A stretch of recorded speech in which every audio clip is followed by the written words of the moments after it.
Bonjour à tous, dans cette vidéo nous allons déterminer la matrice d'inertie d'une boule homogène. Commençons par rappeler quelques éléments autour des matrices d'inertie. Et considérons B une base orthonormale de l'espace R puissance 3, c'est-à-dire de l'espace à 3 dimensions dans lequel nous vivons. Et nous allons garder les notations utilisées en mécanique, c'est-à-dire nous allons appeler X flèche, Y flèche, Z flèche les trois vecteurs de cette base.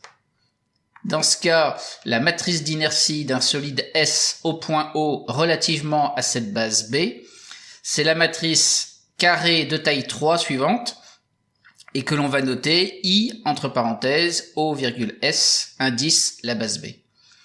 Donc ici, les 9 coefficients de la matrice sont des intégrales triples sur le solide, et ces intégrales triples doivent être calculées dans le repère O, X flèche, Y flèche, Z flèche. Donc le point O ici, parce que la matrice d'inertie est calculée au point O. Précisons un petit peu les notations qui sont fréquemment utilisées. Donc c'est au lieu de noter l'intégrale, les intégrales triples comme ça, on préfère court-circuiter l'écriture avec des lettres A, B, C, D, E, F comme ici. Et ici donc A, B et C sont les moments d'inertie du solide par rapport à chacun des axes du repère O, X flèche, Y flèche, Z flèche. Tandis que D, E et F sont les produits d'inertie du solide par rapport aux trois plans définis justement par le repère O, X flèche, Y flèche, Z flèche. Donc ici, ce qui nous intéresse, c'est de déterminer la matrice d'inertie d'une boule homogène. Donc une boule, c'est l'intérieur d'une sphère. Donc ici, le centre de la sphère est appelé le point O. On va définir le repère tel qu'il est représenté ici, qui permet d'avoir l'axe des X en rouge, l'axe vert c'est l'axe des Y et l'axe bleu c'est l'axe des Z. Et donc on a la base B qui est comme on a dit précédemment, hein, X flèche, Y flèche, Z flèche, donc défini ici par le repère dessiné. Et R donc sera le rayon de la sphère. Donc maintenant, ce que l'on veut démontrer, c'est de montrer en fait que la matrice d'inertie au point O, centre de la boule, c'est cette matrice ici, avec 2m r² sur 5 sur chaque coefficient de la diagonale principale et des zéros partout ailleurs. Donc toujours bien faire attention à ce qu'on a dit en début de vidéo. Les intégrales triples seront donc à calculer dans le repère O, X flèche, Y flèche, Z flèche. Et comme ici, le domaine d'intégration, ça va être la boule, on va procéder par changement de variable en coordonnées sphériques. Donc c'est pour ça que l'on commence par quelques rappels sur les coordonnées sphériques. Donc, au lieu de travailler pour un point M dans l'espace, au lieu de travailler avec les coordonnées cartésiennes X, Y et Z, on va travailler avec les coordonnées R, θ et φ. Donc le premier élément à bien connaître, c'est le lien qu'il y a entre les coordonnées cartésiennes et les coordonnées sphériques, données par les trois formules énoncées ici. Et ce qui intervient également dans les formules de changement de variable dans une intégrale triple, c'est la notion de volume élémentaire, c'est-à-dire que quand on travaille en coordonnées cartésiennes, on a cet élément-là qui apparaît, dont le volume dV est égal en fait à dx fois dy fois dz, tandis que lorsqu'on travaille en coordonnées sphériques, le volume élémentaire qui intervient vaut r au carré cos phi dr dθ dφ. Évidemment, si vous jugez bon d'avoir des informations complémentaires sur tous ces rappels, je vous conseille d'aller regarder la vidéo coordonnées sphériques dans la version longue pour avoir plus d'éléments autour de toutes ces affaires-là. Donc, maintenant qu'on a dit ça, on va pouvoir passer au calcul des moments d'inertie, grand A, grand B, grand C. Donc ces moments d'inertie sont des intégrales triples de somme, mais c'est aussi donc par linéarité de l'intégrale triple la somme des deux intégrales là pour grand A de y carré dm plus l'intégrale de z carré dm. On peut faire pareil pour B et C, ce qui fait que dans la suite, on va d'abord calculer l'intégrale sur le solide de x carré dm, puis on va en déduire l'intégrale sur S de y carré dm, et idem pour l'intégrale sur S de z carré dm. Et une fois qu'on aura fait ça, on va regrouper les résultats pour trouver A, B et C. Donc on s'intéresse maintenant à l'intégrale sur le solide S, c'est-à-dire sur la boule, de x carré dm. Donc pour cela, on écrit que c'est une intégrale triple sur le solide. On s'intéresse à dm qui est donc ρ fois dv, c'est-à-dire ρ, la masse volumique de la boule, qui est une constante ici puisqu'on a dit que la boule était homogène, et dv comme d'habitude, dx, dy, dz. Ρ étant une constante en produit dans la fonction, on peut le sortir de l'intégrale par linéarité de l'intégrale. Et maintenant, ρ étant, comme on est capable en fait d'exprimer ρ en fonction de la masse, eh ben on va se concentrer là-dessus pour commencer. Donc précisément, ρ, la masse volumique, c'est la masse m de la boule divisée par son volume. Donc ça va nous donner m divisé par 4 tiers de pi r cube, ce qui nous donne 3m sur 4 pi r cube. Donc on va pouvoir remplacer ça ici, ça va nous donner ce résultat-là, et c'est pour ça que ce qui va nous intéresser maintenant, c'est de calculer l'intégrale triple sur S de x carré dx, dy, dz. Donc pour cela, on bascule en coordonnées sphériques, et donc on va travailler avec les coordonnées r, θ, phi. Donc pour commencer, on change le domaine d'intégration, quand on va basculer des coordonnées cartésiennes aux coordonnées sphériques. Donc ce delta-là, on va y revenir dans un instant. Il faut donc changer la fonction, c'est-à-dire x carré, et puis changer aussi les différentiels ici. Donc pour changer la fonction, il faut revenir au lien entre coordonnées cartésiennes et coordonnées sphériques. Donc on sait que x, c'est r cos θ cos phi. Donc ici, x carré, c'est tout ça au carré. Donc on voit, c'est r cos θ cos phi, le tout au carré. Multiplié par le nouveau élément de volume, donc c'est plus dx, dy, dz, mais comme on l'évoquait précédemment, dx, dy, dz, ça devient r carré cos phi, dr, dθ, dφ. Donc ici, on multiplie par r carré cos phi, dr, dθ, dφ. Donc maintenant, on va s'intéresser à ce qu'il y a derrière le delta. Donc delta, en fait, ça correspond aux nouvelles bornes pour les trois variables r, θ et phi. Donc la question, c'est pour décrire tous les points qui sont à l'intérieur de la sphère, comment doivent varier petit r, θ et phi. Donc là, quand on tient compte des coordonnées sphériques, R, le petit r est compris entre 0 et grand R étant le rayon de la sphère de départ. Θ, lui, va être entre 0 et 2π pour faire tout le tour au niveau, si on veut, horizontal. Et quant à phi, il faut aller de bas vers le haut, donc phi va aller de moins π sur 2 à π sur 2. Donc maintenant, on se concentre sur la fonction à intégrer, on va la transformer un petit peu. Donc r cos θ cos phi, le tout au carré, c'est r cos θ cos phi fois lui-même, donc ça nous fait r au carré fois cos carré θ fois cos carré phi. Et donc fois r carré cos phi qui était écrit précédemment. Maintenant, on regroupe un peu les éléments. On a r carré fois r carré qui va nous faire un r puissance 4. On a le cos carré θ ici. Et ici, cos carré phi fois cos phi, ça fait cos phi au cube, qu'on peut aussi noter cos puissance 3 phi. Et donc cela, on le réécrit légèrement différemment en faisant apparaître que c'est r puissance 4 fois cos carré θ fois cos cube phi. Donc r puissance 4, ça veut dire que c'est une fonction en r dans laquelle il n'y a pas θ ni phi. Cos carré θ, c'est une fonction en θ qui ne fait pas apparaître r ni phi. Et cos cube phi, une fonction qui dépend de phi, mais qui ne fait pas intervenir r et θ. Par ailleurs, ici, on voit que les bornes pour r, θ, phi sont toutes des constantes, et donc ça nous permet d'appliquer le résultat qu'on a vu dans la vidéo, une intégrale triple est-elle égale au produit de trois intégrales simples, dans laquelle on avait vu qu'on pouvait éclater l'intégrale triple en produit de trois intégrales simples, à condition d'avoir pu séparer la fonction à intégrer, d'avoir pu séparer les variables dans la fonction à intégrer, et sous réserve que les constantes, que les bornes pour les trois variables soient des constantes. Donc ici, justement, on est en plein dans cette situation-là, et donc on peut éclater notre intégrale triple en produit de trois intégrales simples. Et maintenant, il ne reste plus qu'à calculer ces intégrales.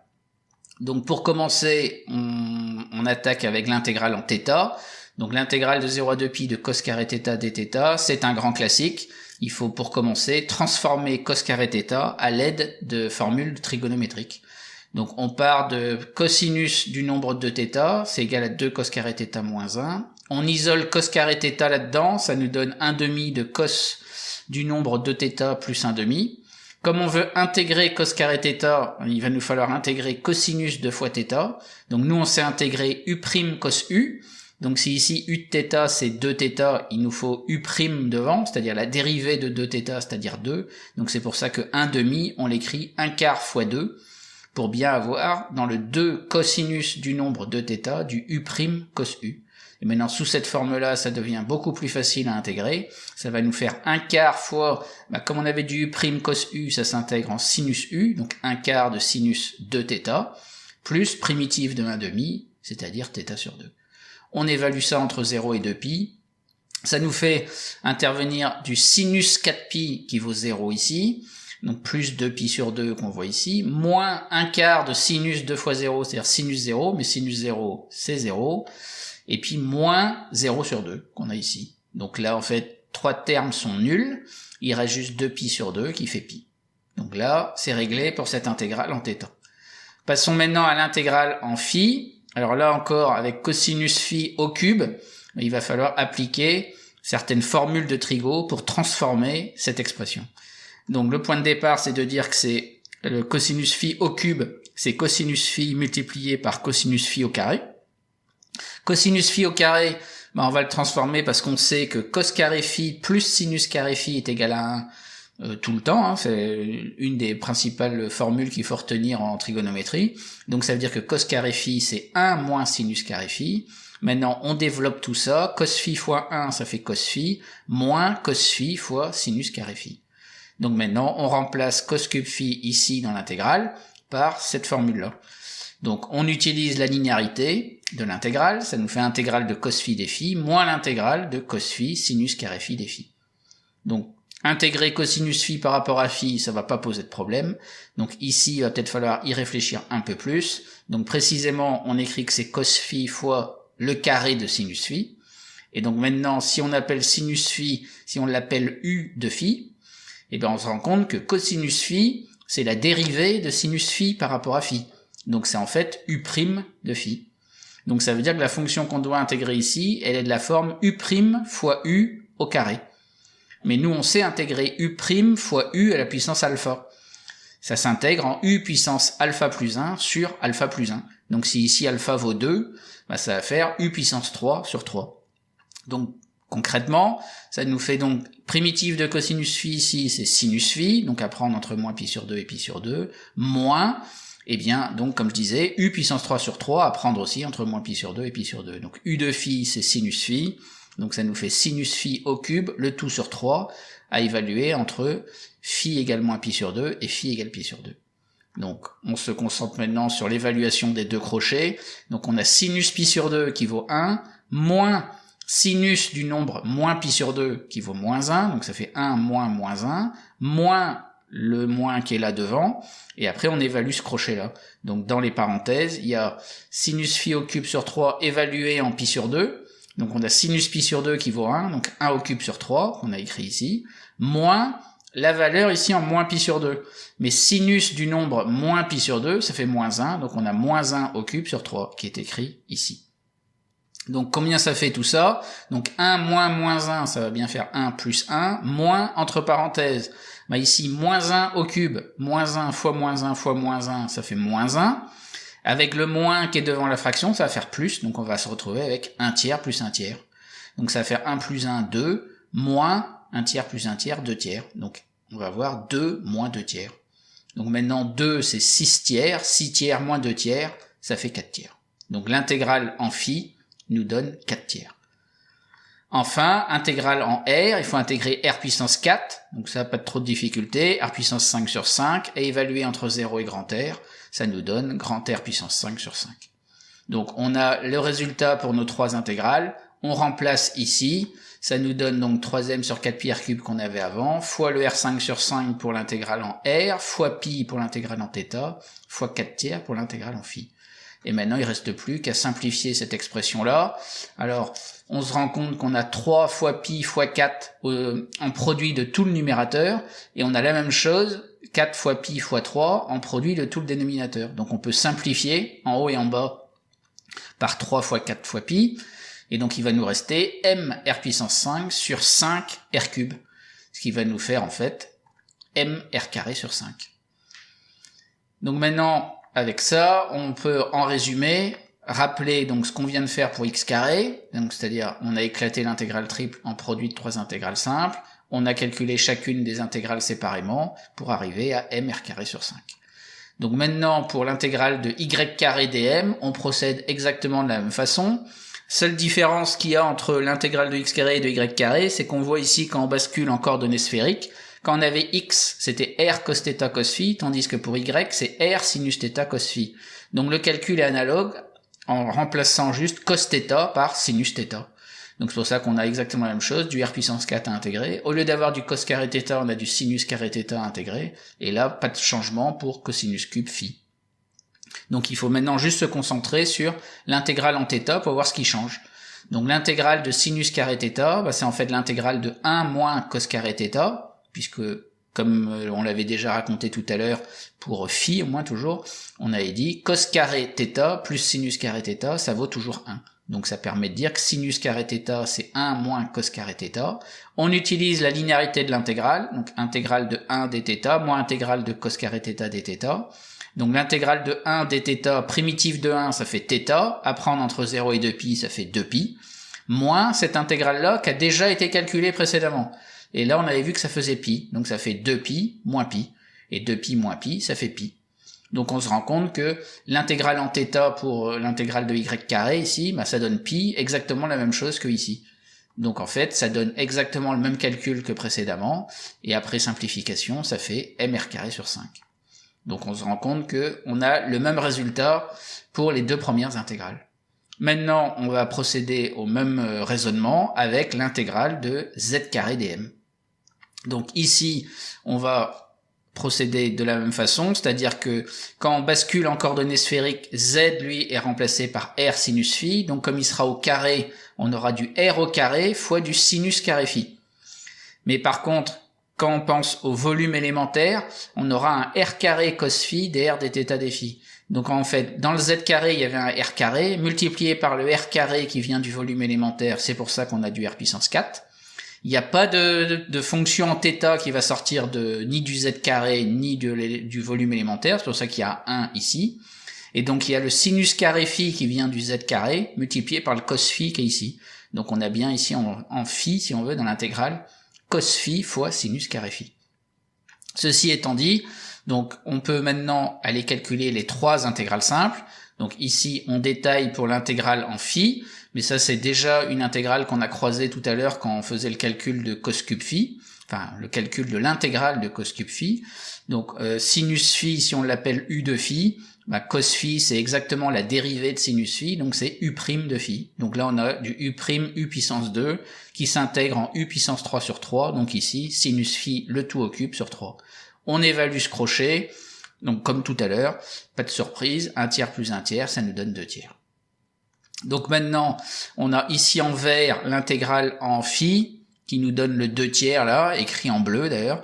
L'intégrale de 1 dθ, donc primitive de 1 c'est θ, donc à prendre entre 0 et 2π, ça fait 2π, donc le 2π jaune qui est ici. Et l'intégrale de r puissance 4 dr, sans problème, nous donne ici en rose r puissance 5 sur 5. Donc tout ça, ça nous permet d'écrire ce résultat-là pour l'intégrale de z carré dm. On regarde ce qu'on a en commun en produit de tout le numérateur et de tout le dénominateur. Ici, on a 3 fois 2pi fois 2, mais 2pi fois 2, ça fait 4pi. Le 4pi, on le retrouve ici, et le 3, on le retrouve ici en produit. Donc on peut simplifier. On a donc m r puissance 5 sur 5r cube. Et r puissance 5 sur r au cube, ça fait r au carré. Donc on a encore mr carré sur 5. Et finalement, on se rend compte que les trois intégrales sont égales à m r carré sur 5. Donc, en résumé, on a nos trois intégrales comme ça. On peut aller chercher maintenant a, b et c. Donc a, on avait dit que c'était la somme de ces deux intégrales-là. Donc mr carré plus 5 plus mr carré sur 5, ça fait 2mr carré sur 5. Et exactement de la même façon, b nous donne 2mr carré sur 5. Et c, c'est pareil, 2mr carré sur 5. Donc voilà pour A, B et C. On peut passer maintenant à D, E et F. Donc pour cela, on va proposer deux versions. La première version qui est celle que j'ai appelée plan de symétrie, qui va s'appuyer sur la vidéo matrice d'inertie et plan de symétrie que l'on a déjà vu. Et dans cette vidéo-là, on avait notamment vu que si on avait un solide de révolution d'axe OZ flèche, Et ben, la matrice d'inertie au point O du solide, dans la base B, était une matrice diagonale. Et même, on avait les deux premiers coefficients égaux, mais ici, on a déjà fait les calculs donc on a déjà fait les calculs pour les coefficients qui sont sur la diagonale principale. Donc ce qui nous intéresse, c'est ce qu'il y a à l'extérieur de la diagonale, et ici des zéros. Donc ici, il faut juste l'appliquer à notre boule, là, au point O également. Et donc forcément, la boule, ici, c'est bien un solide de révolution d'axe aux Z flèches. Donc on peut appliquer ce résultat-là. Et donc on voit que D, E, F sont tous nuls. Bon, maintenant, on peut faire une version calcul direct, sans passer par la vidéo précédente, et en se concentrant uniquement sur les calculs d'intégrale triple. Donc ce que je vais proposer ici, c'est de faire vraiment les calculs directs. Donc quand on va faire l'intégrale sur S de YZ dm, on va retrouver le 3m sur 4πr³ pour gérer la masse volumique ρ qui vient du dm. Et donc après, quand on bascule en coordonnées sphériques, on aura l'intégrale triple sur un certain delta, donc YZ qu'il faut basculer en coordonnées sphériques, donc on s'appuie sur toujours les mêmes formules, donc Y fois Z, ça va faire R sinus θ cos phi fois R sinus phi, ce qui est écrit ici, et multiplié par le volume élémentaire qui est R carré cos phi dr dθ dφ. Donc on a tout ça, donc on va regrouper dans la fonction tout ce qui concerne R, donc là on a du R fois R carré qui va nous faire du R puissance 4, en θ, on a juste le sinus θ qui est ici, et en phi, on a cos phi fois sinus phi fois cos phi, donc ça va faire sinus phi fois cos phi au carré. Donc ça nous donne ça, et donc maintenant, on peut encore, comme on l'avait fait pour le calcul de l'intégrale de x carré, on peut éclater l'intégrale triple en produit de trois intégrales simples, parce qu'on peut appliquer le résultat on a pu séparer les trois variables dans notre fonction, et on a bien 6 constantes en termes de bornes. Donc maintenant, quand on regarde ça précisément, on va faire le calcul de l'une de ces intégrales-là, et on va faire l'intégrale en θ, puisque quand on intègre sinus θ par rapport à θ, une primitive, c'est moins cos θ, à prendre entre 0 et 2π, donc ça fait moins cosinus du nombre de π, plus cos 0, mais cos 0, ça vaut 1, cos 2π, ça vaut 1, donc moins 1 plus 1, ça donne 0. Et donc on trouve que D est nul. Après, même genre de situation, avec E qui est l'intégrale sur S de xz dm, puisque quand on applique le résultat de changement de variable en coordonnées sphériques x fois z, contrairement à y fois z, c'est juste à la place du sinus θ qu'on avait dans y, on va récupérer un cos θ qui vient du x. Donc c'est exactement le même raisonnement, sauf qu'à la place du sinus θ, on a un cos θ. Et là maintenant, dans ce produit d'intégrale, on se concentre sur l'intégrale en θ, intégrale de cos θ dθ, une primitive de cos θ, c'est sinus θ, à prendre entre 0 et 2π, ça fait donc sinus du nombre de π moins sinus de 0, sauf que les deux sinus ici sont égaux à 0, ça fait donc 0 moins 0 qui donne 0. Et donc, l'intégrale en θ qui vaut 0, multiplié par n'importe quoi d'autre, ça fera 0. Et puis maintenant, on conclut avec grand F, donc l'intégrale sur S de xy dm, toujours la même histoire. Donc quand on fait x fois y, on a r cos θ cos phi fois r sinus θ cos phi, et il faut multiplier tout ça par r carré cos phi, pour savoir quelle fonction on doit intégrer. Donc il y a du r fois r carré, qui nous amène sur le r puissance 4, il y a le cos θ ici fois le sinus θ qui produit, si on veut, ici l'intégrale en θ, et puis enfin en phi, il y a le cos phi d'ici fois le cos phi d'ici fois le cos phi du volume élémentaire, d'où le cos phi, le tout au cube. Donc maintenant avec ça, on se concentre encore sur l'intégrale en θ, cos θ fois sinus θ, et toujours la même histoire. Si u de θ désigne sinus θ, cos θ, c'est la dérivée de sinus θ, donc c'est u' de θ. Donc on a u' fois u à la puissance 1, donc qui s'intègre en u puissance 1 plus 1 sur 1 plus 1, donc u de θ puissance 2 sur 2, c'est-à-dire sinus θ au carré, le tout sur 2. Donc là, en fait, on évalue le crochet entre 0 et 2π, mais sinus de π, donc sinus du nombre de π, ça fait 0, sinus de 0, ça fait 0, donc à l'arrivée, ça fait 0. Et donc si l'intégrale en θ vaut 0, 0 fois tout le reste, ça fera encore 0. Et donc on a bien montré que D, E et F étaient tous nuls. Donc en conclusion, on a déterminé la matrice d'inertie de la boule homogène là qu'on avait considérée, et on a bien démontré que la matrice d'inertie au point O, centre de la boule, mais c'est aussi d'ailleurs le centre de gravité de la boule, on a la matrice d'inertie au point O dans la base B, qui est cette matrice diagonale avec 2mr² sur 5 sur la diagonale. Pour terminer, je vous propose un petit exercice. Donc, je vous propose de déterminer la matrice d'inertie d'une demi-boule homogène. Donc par exemple, on peut procéder comme ici, avec justement l'axe vertical ici qui est toujours l'axe des Z. Et donc on garde que la demi-boule qui correspond au Z positif.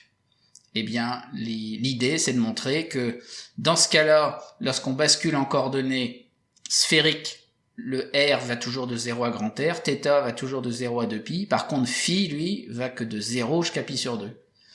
Et donc on peut montrer que la matrice d'inertie au point O, centre de la demi-boule, eh bien elle est donnée par la même matrice que précédemment lorsqu'on travaillait avec la boule, mais ici il faut bien faire attention, le M qui apparaît dans notre matrice, c'est la masse de la demi-boule.